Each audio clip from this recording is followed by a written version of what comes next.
ഈശോ മിശിഹായ്ക്ക് സ്തുതിയായിരിക്കട്ടെ. ഞാൻ മാണിപ്പറമ്പിലച്ചൻ.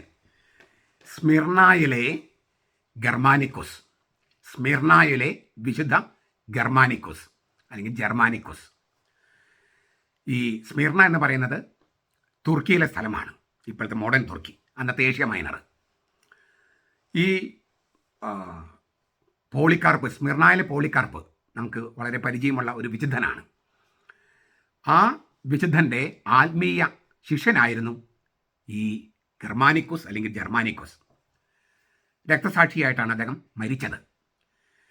ഈ അദ്ദേഹത്തിൻ്റെ മരണം, മരിച്ച രീതി, അത് വളരെ പ്രസിദ്ധമായ കീർത്തി കേട്ടൊരു സംഭവമാണ്. ഈ അത്രയും കീർത്തി കേട്ടതുകൊണ്ട് തന്നെ പോളികാർപ്പാണ് ഈ വിശുദ്ധനെക്കുറിച്ചുള്ള വിവരണം എഴുതിയത്. അദ്ദേഹത്തിൻ്റെ ശിഷ്യനാണ്. ഈ പോളികാർപ്പ് മരിക്കുന്നതിന് മുമ്പേ കൊല്ലപ്പെട്ട ആളാണ് ഈ അദ്ദേഹത്തിൻ്റെ ശിഷ്യൻ സ്മിർനായിലെ ഗർമാനിക്കുസ്. 156 ക്രിസ്തുവർഷം 156 ഈ ഏഷ്യ മൈനർ, ഇപ്പോഴത്തെ തുർക്കി, ആധുനിക തുർക്കിയിൽ സ്മിർനായിൽ പബ്ലിക് ഗെയിംസ് ഉണ്ട്. ഈ നമ്മളെ ജല്ലിക്കെട്ട് എന്നൊക്കെ പറയുമല്ലോ, അതുപോലെയുള്ള മൃഗങ്ങളെ കൊണ്ടുവന്നിട്ടുള്ള പബ്ലിക് ഗെയിംസ്. അങ്ങനെ ഒരു പബ്ലിക് ഗെയിംസിൽ കൊണ്ടുവന്ന ഒരു മൃഗമാണ് ഒരു സിംഹം. ആ സിംഹത്തിന് തിന്നാൻ വേണ്ടി ഇട്ട് കൊടുക്കുകയായിരുന്നു ഗർമാനിക്കുസിനെ. പക്ഷേ ഗർമാനിക്കുസിനെ കണ്ടിട്ട്, ചെറുപ്പക്കാരനാണ്, പയ്യനാണ്, ഈ സിംഹം ആക്രമിച്ചില്ല. സിംഹം ഇങ്ങനെ ആക്രമിക്കാൻ നിൽക്കുകയാണ്. അപ്പോൾ ഈ ആളുകളിങ്ങനെ കൈയടിച്ച് പ്രോത്സാഹിപ്പിക്കുന്നുണ്ടെങ്കിലും സിംഹം ഈ പയ്യൻ ഈ ഗർമാനിക്കുസിനെ ആക്രമിക്കുന്നില്ല.